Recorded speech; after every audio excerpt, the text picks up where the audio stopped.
Lovely.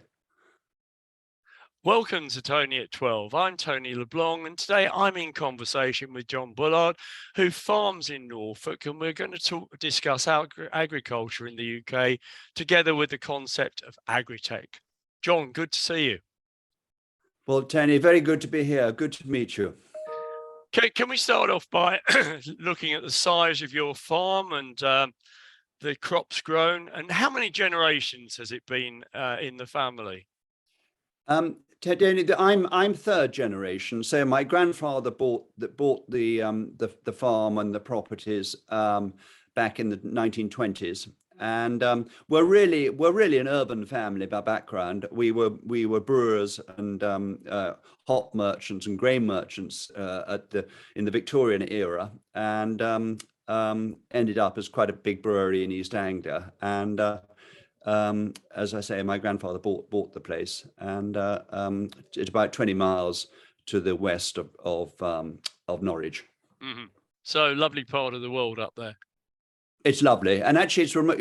We're 108 miles from Tower Bridge. So I tell myself it's pretty good. It'd be pretty easy to get to London these days. Yeah, that's good, because it used to be bit appalling, didn't it? The rail service down there. Rail, so yeah, it's gradually improving, and although actually I do drive a fair bit myself in a hybrid, I hasten to add, and but so I divide my time really between quote unquote farming, which we'll obviously talk about, and I had a career in a super career at Barclays for many years in the US and in London, and then have been in the sort of crypto and blockchain space, and I've now got a lucky position to have a portfolio of various interesting tech and finance related roles, one of which is City Court, and hence how you and I met. And so I like to feel I have a nice balanced life, the best of both worlds, so to speak. What sort of crops do you grow? We grow here. This is a 400-acre farm, and let's be real about this. It's 200 acres of arable, give or take, and the rest is pasture and an extensive amount of SSSI, sites of special scientific interest, and semi-natural ancient woodland. So we're about almost equally split between arable and woodland stroke pasture.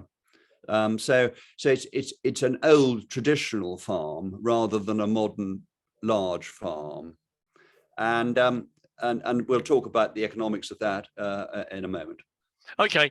Now, in addition to the farm, on the site, you've got various other facilities, accommodation, weddings, festivals. I was interested to see. Yes, indeed. Literally, we have just this weekend we've had something called the Maui Waui Festival. Right. And here it is. And this was a 3-day festival of sort of folk music, I think, very family friendly, and arts and craft and things like that. So second year we've done it, and we've done it in the parkland that sits in front of the house that we live in. And it's seen from a business perspective, it's a new revenue source outside of arable. Yes, we do have wedding facilities and that kind of thing, and we actually have Airbnb, and we have 7 or 8 properties actually on this small estate. All of which, if you go back, many decades, would have been agricultural property, agricultural workers' homes and that sort of thing. And gradually over the years, we've enhanced them, and they are now let. And there's a whole lot of different challenges that come about with owning that sort of property these days, before we get to taxation and so on. Is the farm viable without it? Without these? No, I mean, it depends what you really mean by viable, but would it support a lifestyle that any of us would recognize? The answer is very unlikely. That this size of farm is not remotely viable without having alternative sources of revenue. And so throughout the So you've throughout got to my get up generation. into, you've got to get up into thousands of acres to actually get to a situation where you're making enough to make it work, sort of thing. So the actual arable work on this farm is for 200 acres is done by a contractor. Yeah. And he has a total of 4,000 acres under his farming. And he will tell me any day that 4,000 acres is the minimum requirement in order for his business to be functional. So really, we're we were his first contract when we first contracted out the farming, and we're now a tiny part of his portfolio, but that's the size of agribusiness you're now looking at. Yeah, and we'll talk about some of the costs of that in a minute. Yes, we will indeed. Now, need to feed, the importance of self-sufficiency. Do you think the UK's lost its way a little bit on that over the years? Yes, I do. I think there are huge challenges ahead. Our population inevitably is growing and growing, and immigration and everything else.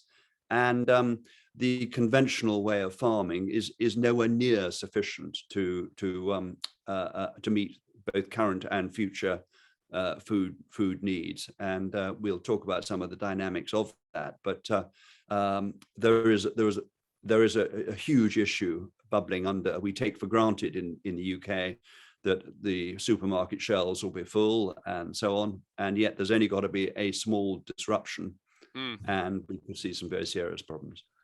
Now, we're now in a situation following Brexit where, as a farmer, you get a subsidy for taking land out of production. Is that correct? That's correct. Yeah, we had a subsidy, and even sort of during the EU, and even now we have a very significant subsidy of the basic payment scheme, which is gradually phasing out and will be phased out by 2027. But that has been that in many ways has been the lifeline for farmers. The existing structure, and so there's even more pressure on farmers to find alternative sources of revenue as the basic payment scheme gradually disappears and is withdrawn. Some years ago, New Zealand pulled out of subsidies overnight virtually, and they survived. Got any comments on that one? Yes, they did. They did survive, and it was a bold step. And they were something like 40% of their income, of a farmer's income in New Zealand, was based upon government handouts. And when they took this bold step and removed it instantly, several farms went out of business. They sold their land to other farmers, but actually they have come through it, and it is now a success, and the productivity has gone up. And I think New Zealand as a nation has done very well through it. I think it's a hard comparison to make between New Zealand, given its population, and the burgeoning population here. So the risks and the dynamics are very different. But there is no doubt that New Zealand is a good example of what can be done. How about Brexit, the effect of Brexit on agriculture? We hear that a lot of seasonal workers find it difficult to get in these days. Agriculture still needs them, presumably. Yes, it does. And I think that's probably the most problematic aspect of Brexit has been the shortage of labour. And certainly in this part of it, the UK, particularly when you get over to the Fenland, which historically has been the area where vegetables and lettuces and strawberries and those kind of things are grown, then you need huge sources of labor, and that has been a major problem for the industry. Yeah, and it's something it's fixable, or what? Well, we can talk about this, because yes, it is fixable, but it will be fixable by a very, very different way of approaching the business of food production.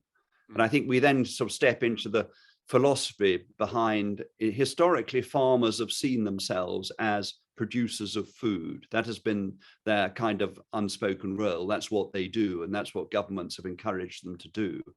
But actually, we are now seeing the words food production and the words technology coming from a very, very different angle, where traditional farming is going to be much more focused around conservation, around different, which we're also much involved in here, which we'll talk about in a minute. But I think we are going to see this big migration, as it were, away from traditional values. And we need look no further than the 1980s to issues that huge social issues, for example, the miners' strike and all of that, very, very big social upheavals happened. And I envisage similar sorts of upheavals happening as this whole question of food production and farming change.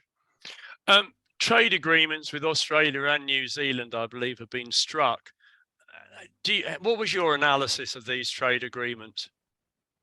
I think the ones that have been struck, and I think the work that the government have done has by and large been very creditable. And so I think it's good news.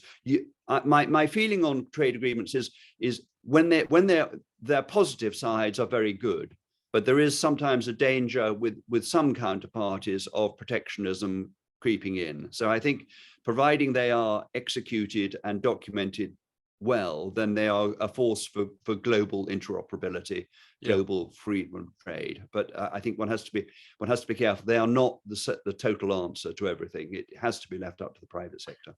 How would you see an agreement with the US working, bearing in mind chlorinated chicken and all this sort of stuff? Well, I think a lot of, you mentioned chlorinated chicken. I think an awful lot of chicken we have already over here is chlorinated. But so I'm sure it is. and quite honestly, the millions of people who go over from the UK to have to either work or live or take a vacation in the US, they all come back they don't complain about chlorinated chicken. So it seems to me that seems to be something of a dare I use another word, a red herring. Nothing like mixing the metaphors. Did you get a chance ever to watch Clarkson's farm? I mean, I'm not a big fan of Jeremy Clarkson, but it was quite interesting because it did demonstrate to me the high risks involved in farming and how much it can cost if you get it wrong. Yes, and actually, I did watch Jeremy Clarkson and watched most of the episodes, and it was hugely popular here in the UK. Obviously, based upon his TV personality and the previous his previous fame, but he was very, it came across very well, and people who had nothing at all to do with agriculture, I think learned it was a very good way of spreading the message to the broad population. And whilst things like the National Farmers Union, NFU, do a great job, nothing is quite the same as someone like Jeremy Clarkson and Caleb.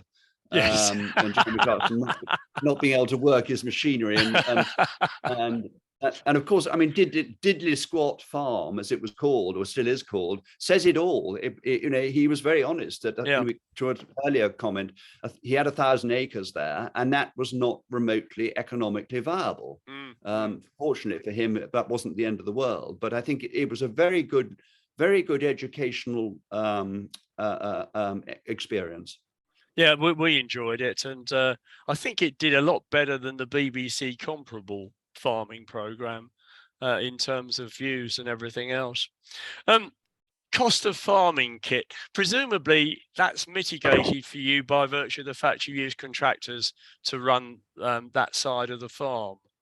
Yes, it is. It is mitigated, but the statistics behind it are really quite daunting, even over the last 2 years. And talking to the farm contractor, we were looking at, let's say, the cost of a new top-end combine. Well, the list price of that today is £800,000. Wow! For a new combine, John Deere top of the range combine. Similarly, a middle of the range John Deere tractor, so not one with wheels, but with kind of Caterpillar tracks. You're talking well over £500,000. So the amount of capital you need, or access to capital, to operate this machinery is huge, and most contract farmers, in fact, almost all contract farmers, will have very significant hire purchase agreements outstanding, and commitments they will have to make in order to keep the machinery running. But it's the contractors who do our farm, they control it entirely electronically, right down to the amount of fuel per acre that is used. They can monitor it literally over their iPhones. So the tractor driver will be doing whatever he's doing up and down the fields in this vast and highly sophisticated machinery, and yet all of the data will be flowing back to HQ. And so actually you can cost out precisely the amount of fuel usage depending upon different fields and so on. So the availability and the role of technology, even in today's farming, is enormous. I mean, if you take a combine, for example, 10 weeks out of 52 use? Maximum, yes, maximum. No. It'll be 10 weeks. It will depend slightly on the different variation, whatever you're growing, but 10 weeks, and then you, of course, the rest of the year you're still paying for the thing. So it's just lying idle. There are huge issues to that. Looking at the current situation in the world with the Russian oil business and everything else, obviously the cost of diesel's gone through the roof. The feed for animals has gone up immensely, and I hear that the fertilizer plant that is about to close down because of the cost of running it, the cost of energy. It's a big one to actually deal with, isn't it? Yes, fertilizer prices have doubled 2021, 22, and in fact, it's now very difficult to get a price in today's world for the reason here in the UK, for the reasons you've just described, and that the operation is closed down. So there's huge issues on this, and they are only going to go on growing, and so we will need, as a country, a very different approach to the production of food, and this is where I think the technology side of food production is going to come into play. So with my city court, with my banking hat on, we're doing a lot of work with some lead innovators in things like vertical farming. Yeah. So one of the interesting statistics that your listeners might like to know, but a vertical farm today, let's say growing lettuces or some cash crop, strawberries or whatever, they will use a 4-acre site for a vertical farm, and that will be the equivalent of 1,000 acres of traditional farming land. So you will have layer upon layer of tomatoes, or layer upon layer of lettuce, and soon you will have layer upon layer of wheat and barley, so without all the straw, and so huge amounts of productivity from what environmentally controlled agriculture is its official name, also known as vertical farming. And it's a sector that is just beginning to get recognition, and people are understanding the opportunity and investment that is required to deliver this. But the statistics in terms of productivity and in terms of usage of water, for example, as well as nitrates and so on, are truly dramatic compared to today's world. So John, I drive up and down. Yeah, I'll drive up and down the M11 from Norfolk to London, and we'll see many instances of irrigation, great big hose pipes squirting water into the air. Well, given this extremely dry weather we'd had, you can guarantee 80% of that water gets evaporated before it even hits the ground. And then maybe 20%, if you're lucky, gets to the ground and gets used by the plant. So huge issues of water conservation and so on that are coming down the track at us all. With vertical farming, is it within buildings or outside, or what? Oh, it's within buildings. Yep, it's within buildings. And I could foresee over the next few years, it will become much more urban. So, we've already got buildings in major cities in the UK, many of which are frankly empty, particularly since the pandemic, or they're woefully underused as more and more people are doing, part-time working at home, part-time working in the office. So there will be many more opportunities for, frankly, real estate to be reassigned into food production. And it wouldn't surprise me at all in 5 to 10 years' time to see a huge growth in let's say, production of vegetables and so on in and around London itself. Easier from a harvesting point of view in terms of labour?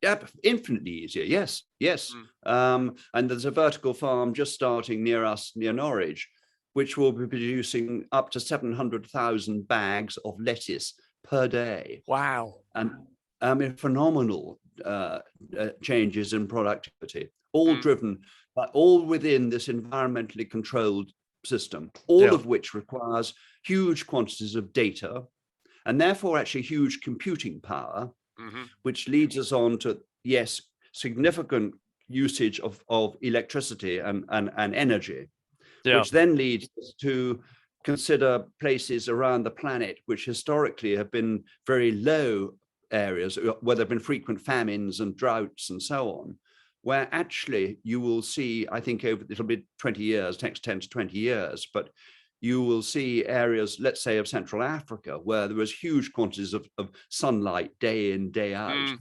actually being capable of becoming much more self-sufficient because they will be using power for environmentally controlled agriculture in places that hitherto were considered totally impossible for production of food. So that will have ramifications about the shipment of food around the world. That's a rosy outlook, isn't it? Well, I think not just rosy. I think it's essential, Tony, that this happens. Otherwise, the whole planet is in serious trouble. Yes, of course. I mean, there's global warming is happening now, and it's reckoned that by 2050 there will be another the Arctic ice cap and the amount of permafrost will have reduced by up to 900 kilometers further north. So huge issues because that permafrost has stored vast quantities of carbon, even bigger actually than forestry at the equator. And if that all unthaws and releases huge quantities of carbon, we have an even bigger problem. So this is something that has to happen. Do you think, coming back to vertical farming, do you think the government will provide grants, things like that? Because I mean, it's obviously something that needs encouragement, doesn't it? Yes, I mean, there are some very good private sector led initiatives going on at the moment, and yes, of course, we welcome government engagement, but I think the days of big government and big issues like what we as farmers we've all had with single farm payments and all those sort of things, I would see the government role being much more involved in conservation and creating markets for carbon credits and biodiversity net gain and all of those areas. And in fact, our own farm, to bring it back to our own farm here, we are part of one of the country's leading projects, the Wendling Beck Environment Project, which is one of the UK's leading collaborative efforts among a small group of farmers here. And it's only 3,000 acres in total, but it means that we are looking to generate new sources of revenue by making available carbon credits, for example, for building developers who will need to buy them from somewhere. So if we've got the carbon credits on our farms, that itself provides an alternative to traditional arable farming. So essentially, you get paid for taking the case of a builder. They will buy these carbon credits off you, and the farm effectively gains financially from it. That's right. That's it. But for our perspective, that takes land out of traditional agriculture and puts it far more into woodland and other related conservation areas. What do you think about the current situation with regard to sewage discharge? What's got to be done about that, John? I think that's even today has been on media headlines, and it is a huge issue. I think it is solvable, and there are there are, I mean, what we're doing, in fact, within the Wending Beck Environment Project, we are working closely with organizations like Anglian Water to help them. And there's no doubt there isn't a single silver bullet for this. Certainly government can help and can encourage and urge the water companies to improve infrastructure. But we know that across vast swathes of the UK, our infrastructure is woefully inadequate for modern day, and it simply isn't sustainable to keep chucking raw sewage into the sea. It isn't going to work. So a big issue. And of course, taking it a stage further, quite a bit of pollution from farms in terms of phosphates, slurry, and all this sort of stuff. Absolutely. So that's got to be addressed as well, hasn't it? Well, again, you see, it comes back to this balance of whether you farm intensively over a small acreage or whether you farm less intensively over a large acreage. And actually, if you look at solutions like environmentally controlled agriculture and vertical farming, you're using this very, very small acreage to produce huge quantities of food with no wastage of water and no effluent from nitrates and phosphates and all those sort of things coming off the land. And I genuinely think that maybe our grandchildren will look back at the way we've squirted phosphates and nitrates and everything else on degraded soil and think, what on earth were we doing? But we had no choice at the time. That was the way agriculture worked. But I believe we are in for some enormous changes in this field. It's got to be done, hasn't it? What's your view on GM crops? I mean, we've got to come to terms with those, haven't we? Absolutely. Yeah. And frankly, we use they're everywhere today. So wheat or barley or rice, all of that, mankind has genetically modified from what was originally a variation of grass. Yeah. So yes, that will happen, but providing it's done sensibly and done in an environmentally friendly way, there's no reason why. So come back, you won't need, what use is straw, wheat straw? By and large, it's a wasted product. What people really need is what's at the end of the bit of wheat, which is the grain itself. So you will see, the top bit. So why not modify the wheat so that particularly if you've got layer upon layer upon layer of wheat, which you will have, you don't need a whole lot of straw. So just a bit pointing out the ground. The answer is yes. The answer is always look at the positives of genetically modifying, and I believe there are positives, and we've done it, and I believe it can be done in the future. And it's accepted now, I think, by the public, don't you? Absolutely, without any doubt. I mean, there was a lot of uproar at one time about, we can't do this, we can't do that, but it's all about the survival of the human race, in my view. It's bigger than that, I think, Tony. I think it's survival of the planet. But handled well, managed well, I'm optimistic. Do you see any further additions in agri-tech in terms of how it can develop further? Well, I think as I've indicated, at the moment we're in the start of this revolution, and I believe it is a huge revolution, and we're primarily in what we call cash crops, so things like lettuces and tomatoes and strawberries. But it will be within the next 5 to 10 years that it moves center stage to production of core material like wheat and barley and rice. And that's when we will really start to notice the different ways of food production, and therefore, to come back to the original topic, to different ways we manage the land. And therefore, there will be huge upheavals in areas of taxation.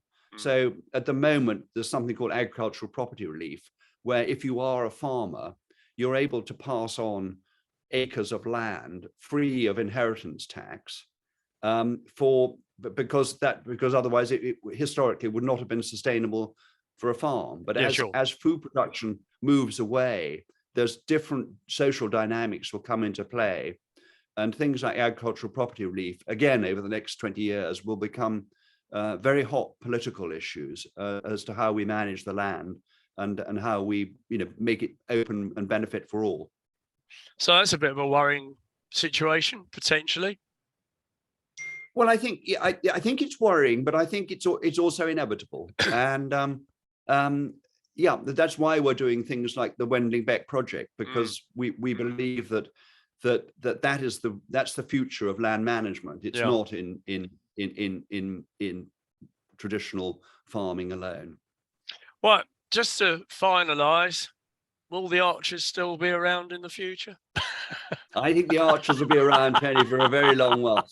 They may have some awkward intergenerational conversations. Yes. And if they start bringing in some people with technology knowledge and so on, they could be some quite eventful comments I can see down the line.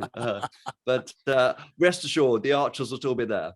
John, it's been an absolute pleasure. Thank you so much for sparing me some time. Hope to meet up with you one day. Tony, a pleasure to talk to you. Thank you very much for this.